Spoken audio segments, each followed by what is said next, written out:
Wassail, beautiful Taurus.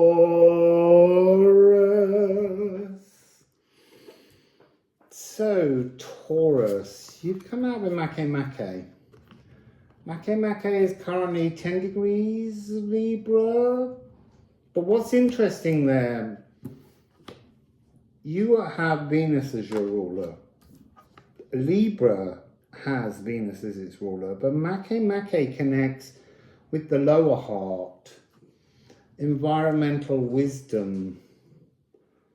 There's something innate in the magic that you're not seeing somehow in the world around you. So Taurus is Venus, as I said, higher heart, or desirous heart. And you are the alchemical magnum opus frequency of congelation. So to chill something down, to bring something back down, to crystallize something.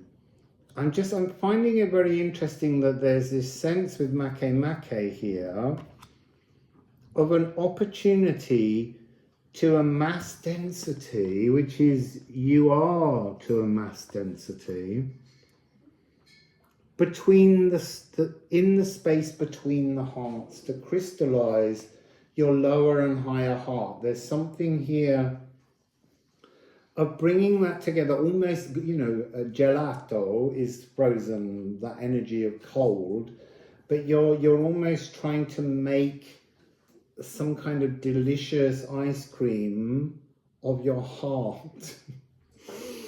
So, what do you have on your card? We're going to begin with, obviously, your fixed earth. We know that. And then you're the 20th of April to the 20th of May. I might need to put that in a different colour. It's not very easy to read. There's something here about moving around to find the perfect focus in which to fix your heart.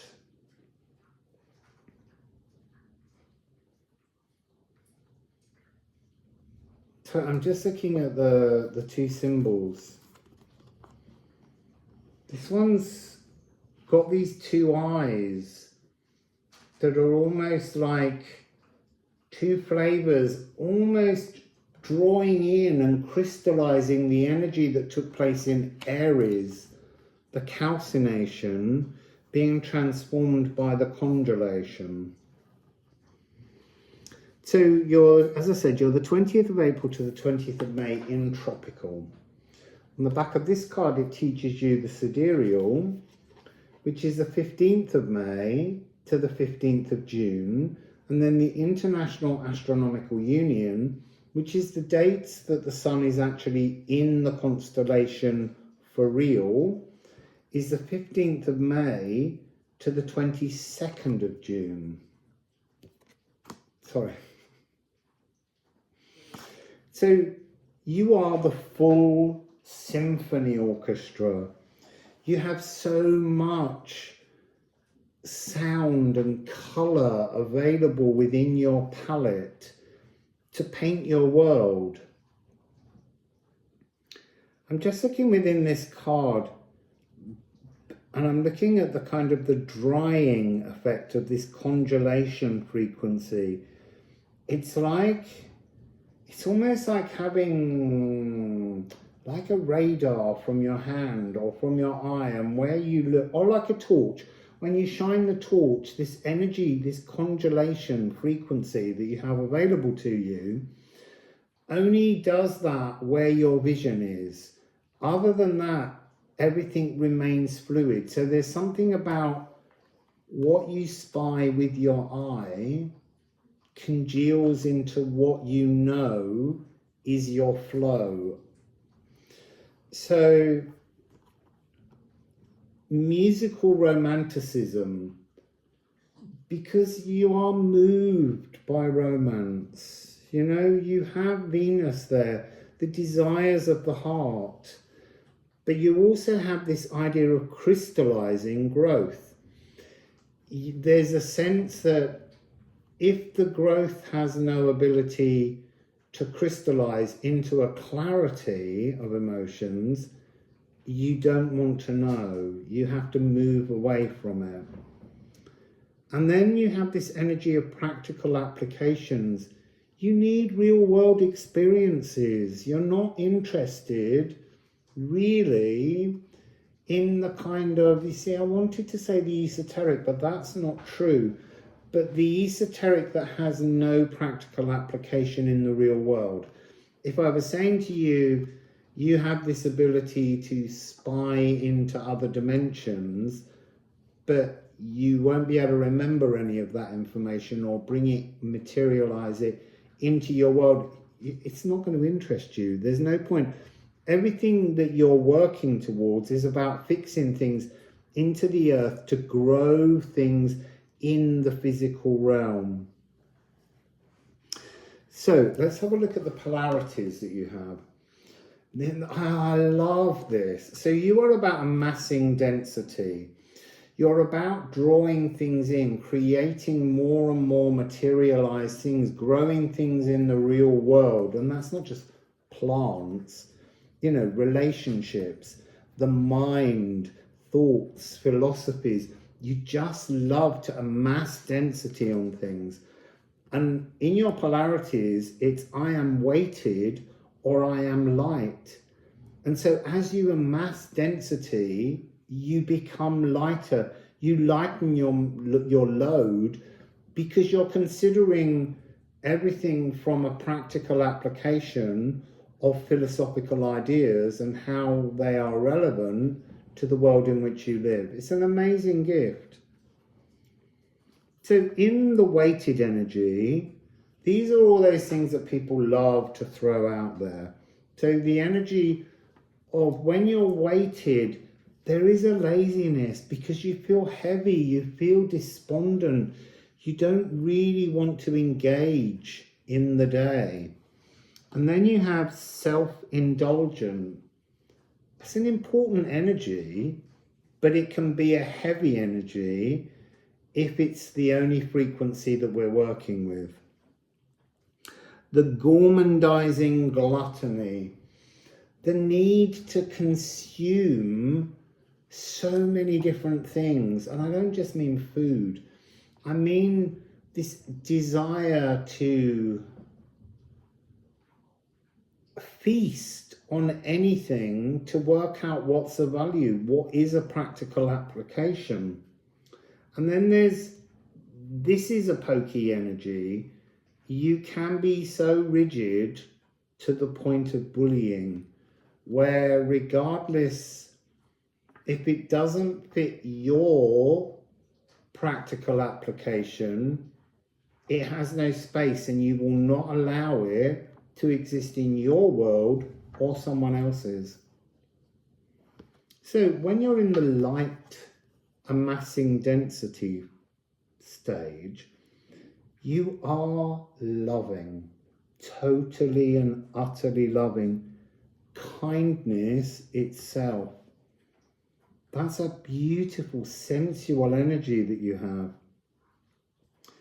You also are, because you're the bull, you have that energy to plow on to the end of anything. You will not be defeated. You will reach the end. You will plow the whole field and get the air energy into the soil to allow the waters to come in to create growth. You also, when you're in your light energy, you have the most noble and majestic presence. You are the shaper of soothing, sensual surroundings.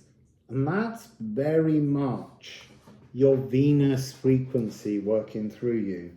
Now, Makemake is the Rapa Nui god of creation, Easter Islands.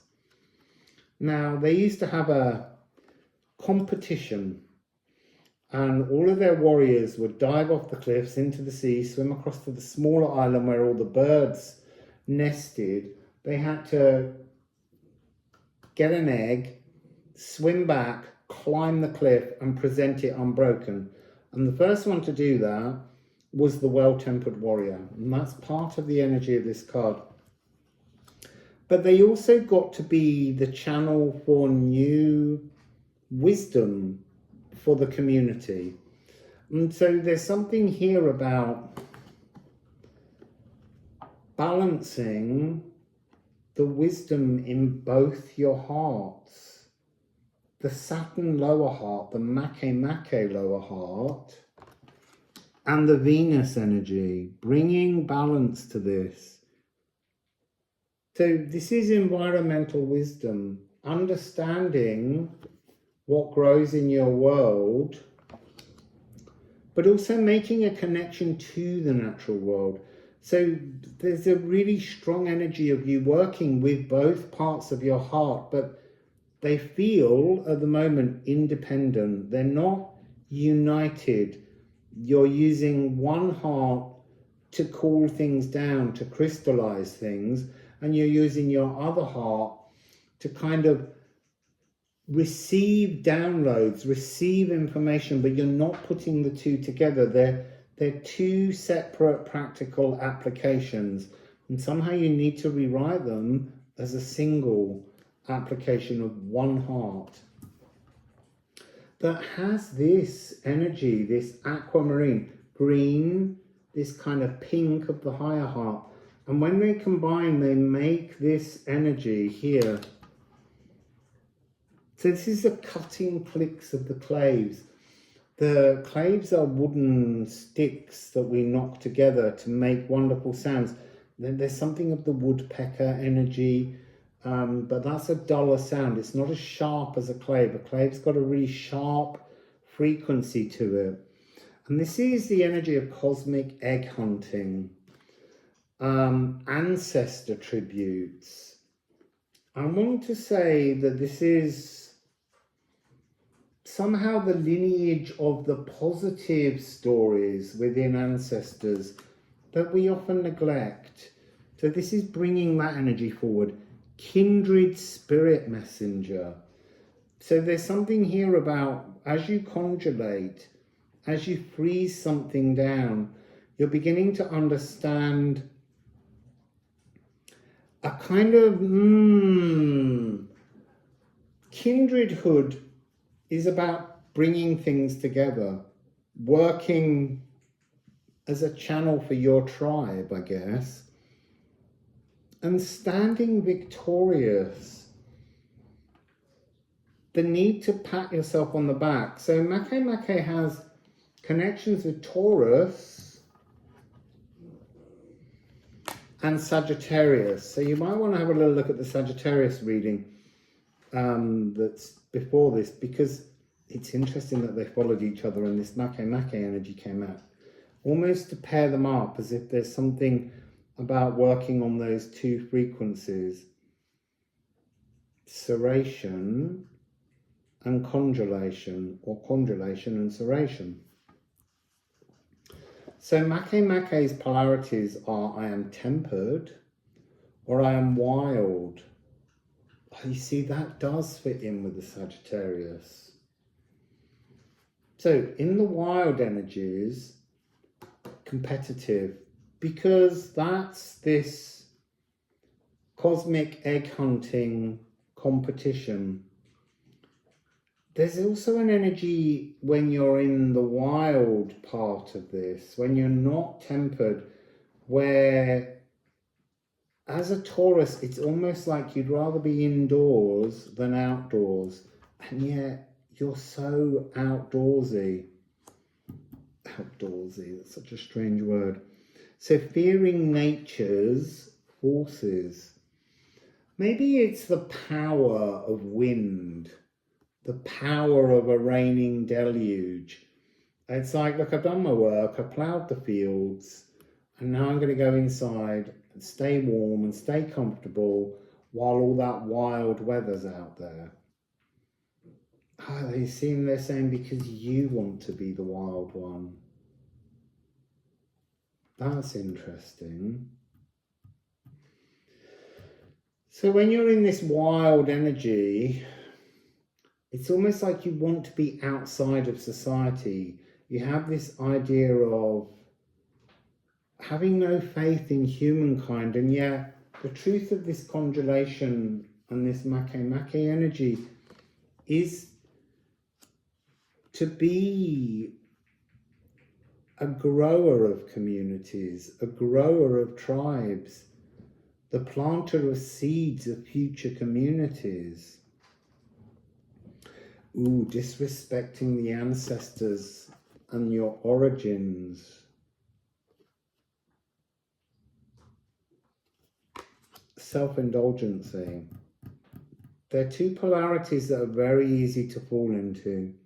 And they can be really positive because, you know, some of the codings left in our DNA by our ancestors can make a lot of difficulty. But this was talking about the positive stories, the songs of love that our ancestors left in our DNA that make us want that energy. And so this is also the energy of leaping ahead like a fool without wisdom. That's interesting. That's got a very Aries frequency from their reading. I mean, you know, there is that bull in a china shop frequency that's partly coming through here. So when you are tempered, when you work with this environmental wisdom, the well-tempered warrior, it becomes the energy of channeling, really beautiful, freeing, seeing nature spirits, your fixed earth. It's almost like you should be seeing nature spirits. And it comes with the energy of Akashic remembrances. And they're being pulled up through the moisture in the land and in the waters around you. And returning unbroken dreams to the world. That's fascinating. There within the DNA somehow, the ancestors, that's part of the tributes.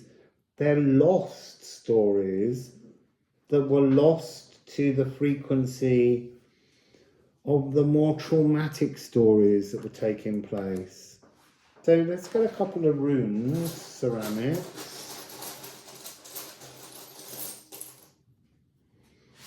So here is towardness. This is future. This is scald. This is the briars that have grown around the vision that we want to have for our future, but also the future of your community or your tribe.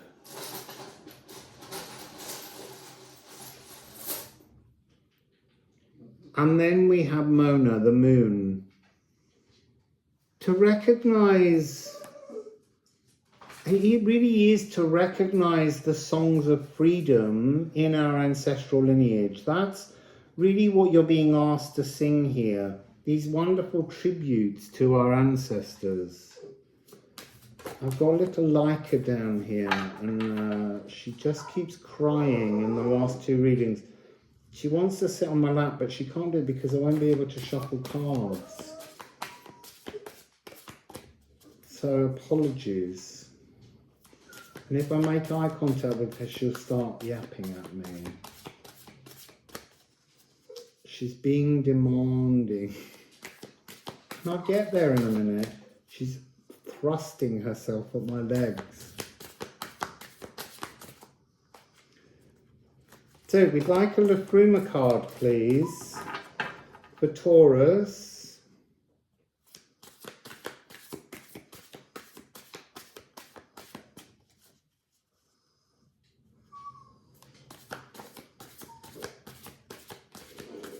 So hard not to lean down and lift her up. I have to finish a reading and then I'll have a little rest and see if I can find space to do the final two.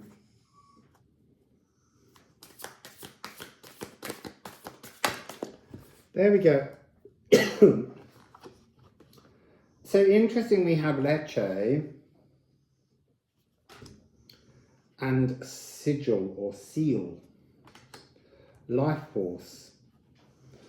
There's something here about sifting through this idea of freezing down, congealing around ancestral pains and letting go of those stories. They are great teachers and they create space for new frequencies, but really you're meant to be working with the joyous ancestral songs, finding the life force to create anew for your tribe or your community or your family.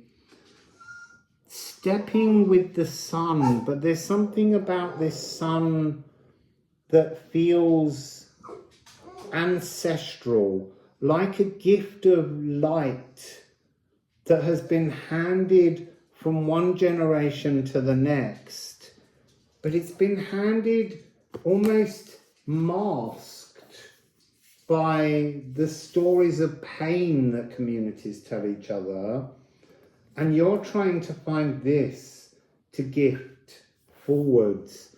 That's part of this make, congealing, crystallizing the joyous stories within our ancestral lineages. It's a really wonderful frequency to be working with at the moment in House Taurus.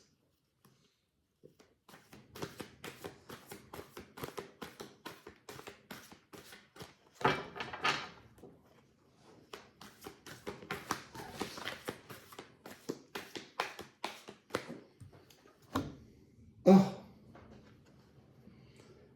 you have Mary the Alchemist. This is the last card in the deck. There was lots of hinting at it in the last reading for Sagittarius, but here there's something about crystallizing the alchemy of ancestors, the songwriter. You're writing new songs. That's what you're doing. You've got the full symphony orchestra at your disposal. Oh, the rain's pouring down out there now. There's a line in this lecture called the grim harvest. You're not doing grim harvests. That's the point. You're looking for the bloom and the beauty in the harvest in the ancestral songlines. So this is the creatrix of the Philosopher's Stone, the all-encompassing cosmic womb, true alchemical completeness and balanced frequencies, singing ancestral tributes of the joy and pleasures that have been lost in the histories of their lives. Tune into those. I am full, I am empty. And then it has the same on both, because this is true alchemy, to be truly balanced. Life, eternal. You see, when I said life, they're saying to me, and this is the point of this Taurian aspect, of the practical application of things that exist in this world, not in other realms, bringing the energy of life and ancestors and the idea of descendancy, bringing that into the world eternally, creative and actioning, being both energies. Your paternal and maternal lineage all has these jewels of joy lined up within them. Visionary oracle of inspiration. That's this make, inspiring your tribe, your community, your collective, and all life singing with you and through you. And then he says, I am. Just be. Be the beacon of light. It's like it stretches back through time and forwards through time, like a continuous energy of light and joy that needs to be re-expressed within the heart, within the single heart. Bottom of Liffruma is Ken, divine spark. It's only a divine spark if it's connected to source. And it feels like this, you're reaching back to hear, feel, witness, see the divine spark that's been carried through all of your lineages. And the bottom of this deck, Aries. That's cardinal fire. That's where it all began. The actualized potential. The calcination, the process before the congelation. What came before you informed you and made you somehow. So, Taurus, that's your gorgeous story. Wassail.